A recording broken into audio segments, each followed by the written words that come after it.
Seigneur soit avec vous. Évangile de Jésus-Christ selon saint Matthieu. En ce temps-là,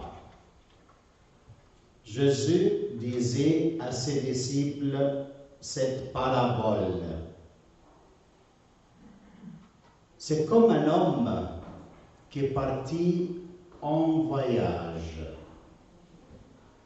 Il appela ses serviteurs et leur confia ses biens.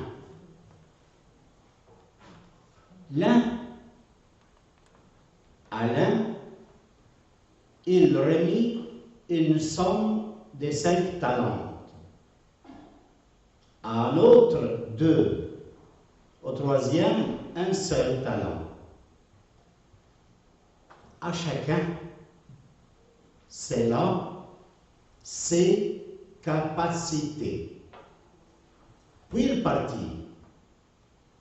Aussitôt, celui qui avait reçu les 5 talents s'en alla pour le faire valoir et on gagna 5 autres.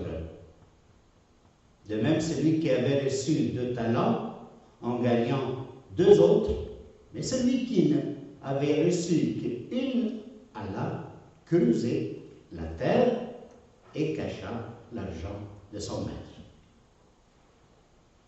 Longtemps après, le maître de ses serviteurs revient et leur demanda des comptes. Celui qui avait reçu 5 talents s'approcha, présenta 5 autres talents et dit: Seigneur, tu m'as confié 5 talents. Voilà, j'en ai gagné 5 autres. Son maître lui déclara: Très bien, serviteur, bon et fidèle.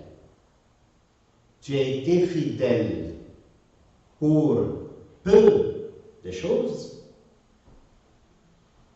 Je t'en confierai beaucoup. Entre dans la joie de ton Seigneur. Celui qui avait reçu 2 talents s'approcha aussi et dit: Seigneur, tu m'as confié 2 talents. Voilà, j'en ai gagné 2 autres. Son maître lui déclara: Très bien, serviteur, bon et fidèle. Tu as été fidèle pour peu de choses. Je ne te confierai beaucoup. Entre dans la joie de ton Seigneur. Celui qui avait reçu un seul talent s'approcha aussi et dit: Seigneur, je savais que tu es un homme dur. Tu moissonnes là où tu n'as pas sémé. Tu ramasses là où tu n'as pas répandu les grains. J'ai eu peur et je suis allé cacher ton talent dans la terre. Le voici. Tu as ceux qui t'appartiennent. Son maître lui répliqua: Serviteur mauvais et paresseux, tu savais que je moissonne là où je n'ai pas sémé, que je ramasse le grain là où je ne l'ai pas répandu. Alors il fallait placer mon argent à la banque. Et à mon retour, je l'ai trouvé avec les intérêts. Enlevez-lui donc son talent et donne-le à celui qui en a 10. À celui qui a, on donnera encore. Il sera dans l'abondance. Mais celui qui n'a rien se verra enlevé même ce qu'il a. Quant à ce serviteur bon à rien, jette-le dans le ténèbre extérieur. Là, il y aura des pleurs et des grincements des dents. Acclamons la parole du Seigneur. Bien. C'est une parole très forte, le sujet est sérieux. C'est très sérieux ce matin. Ça ne veut pas dire que dans le passé, il n'était pas sérieux. Mais aujourd'hui, le Seigneur il est en train de s'éloigner certaines choses de très importantes. Lesquelles? La première lecture parlait d'une femme qui travaille. Loin d'elle la paresse et qu'elle reste comme ça sans faire rien. D'où vient cette énergie pour ses enfants, pour la maison, pour le travail, pour son mari, pour soi-même? Elle fait aussi entrer de l'argent à la maison. D'où viennent toutes ces énergies pour répondre à tous ces besoins? Les clés sont dans cette parole si vous avez bien entendu l'évangile, la première lecture. La femme qui craint le Seigneur mérite la louange. Qu'est-ce que c'est craindre le Seigneur? Avoir peur de lui? Qu'est-ce que c'est la crainte de Dieu? C'est simplement d'avoir le désir de ne pas rompre le plan de Dieu sur toi. Ça, c'est craindre le Seigneur. C'est-à-dire que Dieu, il a un plan pour toi. Et craindre Dieu, c'est-à-dire que tu ne veux pas rompre ce plan sur toi. Alors tu as de l'intimité avec lui et tu veux qu'il soit réalisé sa volonté, son plan dans ta vie. Donc tu as une relation intime avec lui chaque jour pour que ce plan se passe, se réalise dans ta vie. Alors cette femme ne connaît pas la paresse, ne connaît pas de vivre pour soi. Elle est un don total pour ce qu'il y a autour d'elle. Et c'est un don de Dieu. Alors pour que tu sois avec messieurs, sois un peu avec patience avec ta femme, il faut comprendre que ce n'est pas parce qu'elle est méchante qu'elle ne fait pas les choses, mais il faut chercher les vraies choses dans sa vie. Sa relation avec le Seigneur. Si tu l'aides à avoir cette intimité avec le Seigneur, elle devient productive partout. Parce qu'une femme créée à l'image de Dieu comme l'homme, et les deux s'entraident. Quand ton mari n'est pas une très bien forme, cherche les vraies raisons. Pas parce que sa mère ne l'a pas enseigné, comme tu penses des fois de lui. Non. Ou sa famille n'était pas, je ne sais pas quoi. Mais c'est parce qu'il y a un point essentiel. Le plan de Dieu sur lui, est-ce qu'il est en contact avec ce plan? Alors si il a la crainte de Dieu, il est toujours en état de donation de soi. Ça nous aide à ne pas juger l'un l'autre, la femme vers son mari, ni le mari vers sa femme. Mais la lecture nous aide à voir cette femme qui travaille avec ses dons qu'elle a, les talents qu'elle a reçus. Dans l'Évangile, il parle aussi des talents. Mais attention, on a pensé toujours, quand je suis artiste, alors c'est les talents. Quand je suis poète ou écrivain, ou je ne sais pas quoi, c'est des talents. Il y a des talents normaux, naturels pour tout le monde, dans lesquels l'Évangile ne parle pas aujourd'hui. Mais l'Évangile parle de quoi aujourd'hui? C'est bien d'écouter la parole de Dieu et le prendre mot par mot pour voir un peu qu'est-ce qu'il veut nous dire et qu'on se vide de nos préjugés, de nos pensées sur la parole et accueillir ce qu'il veut nous dire. Alors, premièrement, il dit qu'il y a un monsieur, il parle dans le contexte de sa venue, la deuxième fois.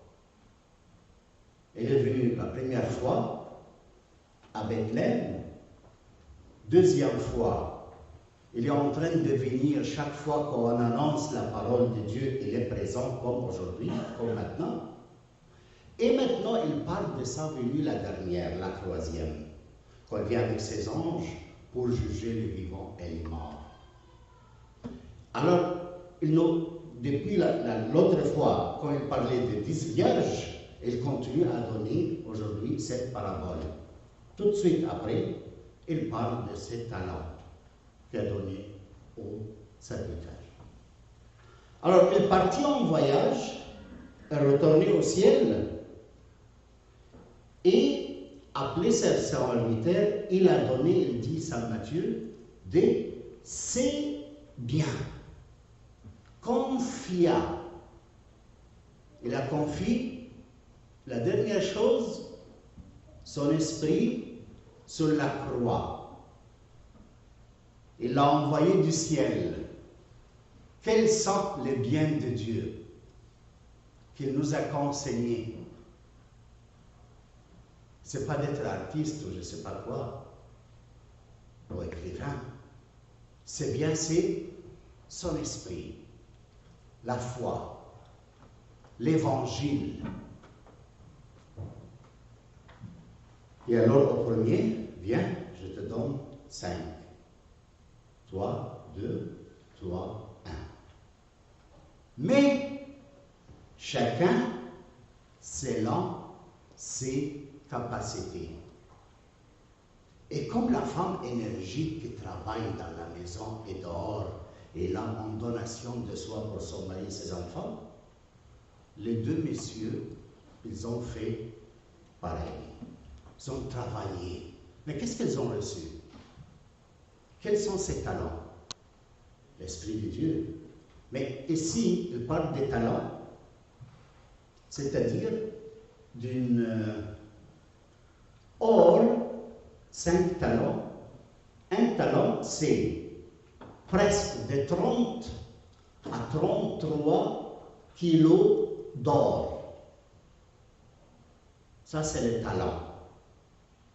Imagine-toi, si tu reçois un seul talent, c'est-à-dire 33 kilos d'or, kilos, pas grammes, kilos. C'est beaucoup. Ok.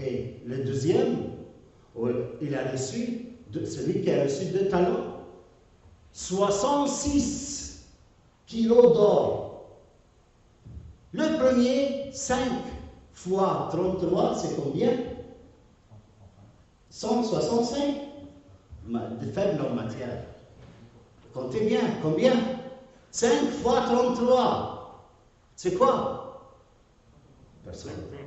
C'est juste? Ah, ok, c'est moi que je connais rien de mathématiques. Mais pour vous dire, c'est beaucoup. Et quand il a enseigné ça au maître, qu'est-ce qu'il lui dit? Serviteur, bon et fidèle.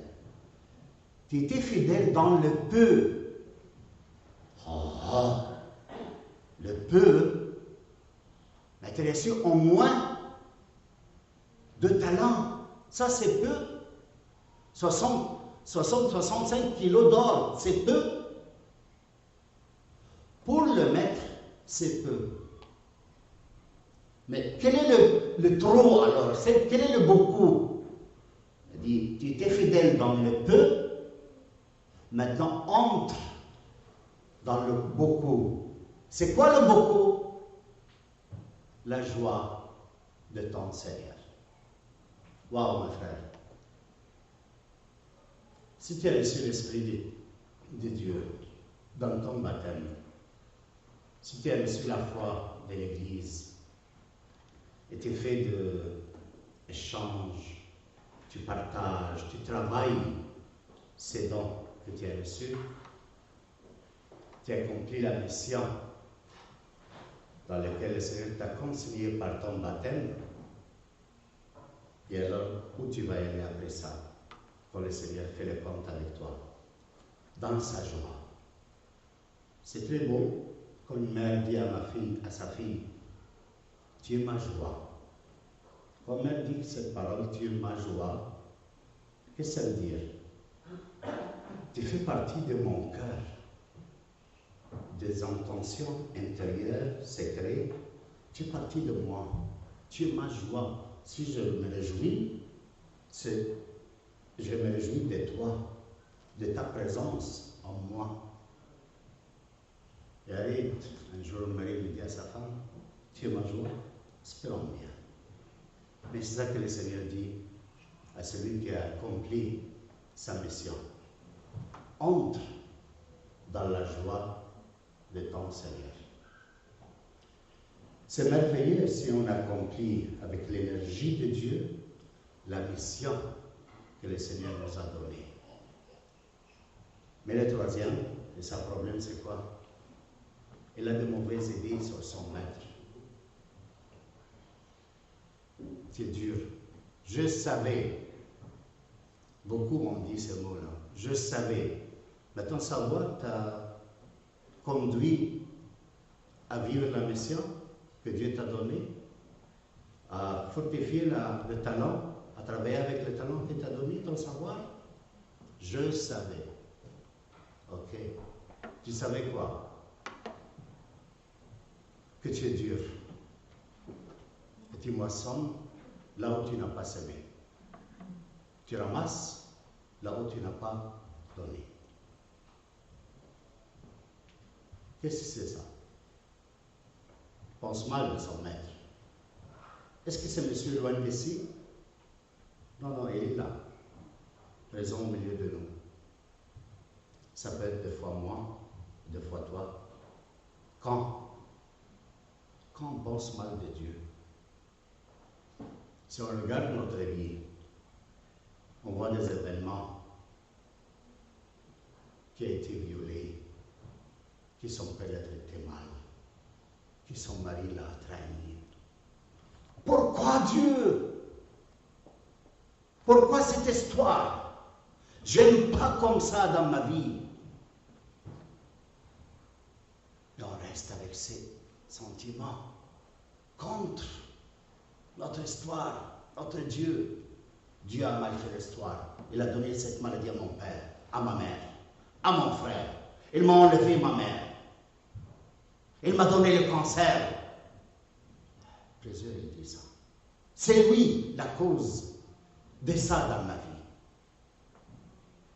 On pense mal de lui. Pense mal. Et alors, qu'est-ce qu'on fait?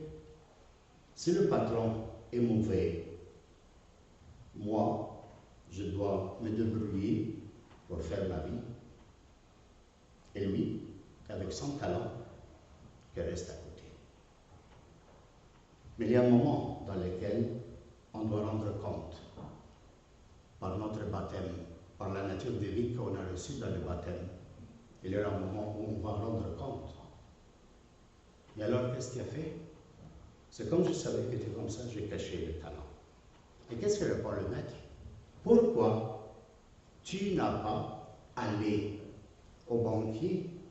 Le monde espère de matière d'or. Le don que tu as reçu de moi, mon esprit que je t'ai donné, pourquoi tu n'as pas consulté le monde qui comprend dans les matières pour t'aider à fructifier, à faire produire ce talent? Pourquoi tu es resté avec toi, sans aller parler avec des catéchistes, un prêtre, des personnes qui peuvent t'aider pour élaborer et faire travailler ce talent? Et quand je vais te retenir, je pouvais avoir de plus. Alors, important aujourd'hui à se poser cette question. Qu'est-ce que je fais avec l'Esprit de Dieu qui habite en moi? Qu'est-ce que je fais avec le don de la foi? Soit que tu sois, il y a une seule chose. C'est de te réconcilier avec ton histoire et de voir que Dieu est un papa qui a fait bien les choses. Et toi, tu peux travailler si tu es en communion avec lui, si tu découvres son dessein sur toi et tu désires le réaliser avec son énergie, là ta vie va faire gagner d'autres personnes à la foi. Et si le Seigneur vient dans ta vie aujourd'hui, si tu meurs aujourd'hui, s'il va venir dans la gloire, tu es réconcilié avec lui. Et ta place, c'est où? Dans sa joie, dans son cœur. Tu fais partie de sa intimité intérieure de lui. Nous tous, nous vivons pour être joyeux. Moi, je vais être toujours joyeux. Mais comment? J'ai ce douleur, ça me manque ça. Le problème, c'est pas ça. Si tu cherches la vraie joie de ta vie, si tu es un rechercheur de joie, pose-toi la question, quel rapport j'ai avec Papa du ciel? Et si je vis dans son dessein? Et si je réalise ma mission? Ce que j'ai reçu de l'Église, ce que j'ai reçu de Dieu à travers l'Église. Si tu donnes réponse à cette question, tu commences à vivre déjà la joie. Mission, réaliser et joie sont liés. Et quand tu parles chez lui, quand je parle chez lui, ma joie est énorme. Alors ma existence en lui est toute joie. C'est pour cela, l'avant-dernière semaine de temps de liturgique de l'année nous donne le désir d'attendre le Seigneur, mais nous aide à se poser cette question. Quel rapport j'ai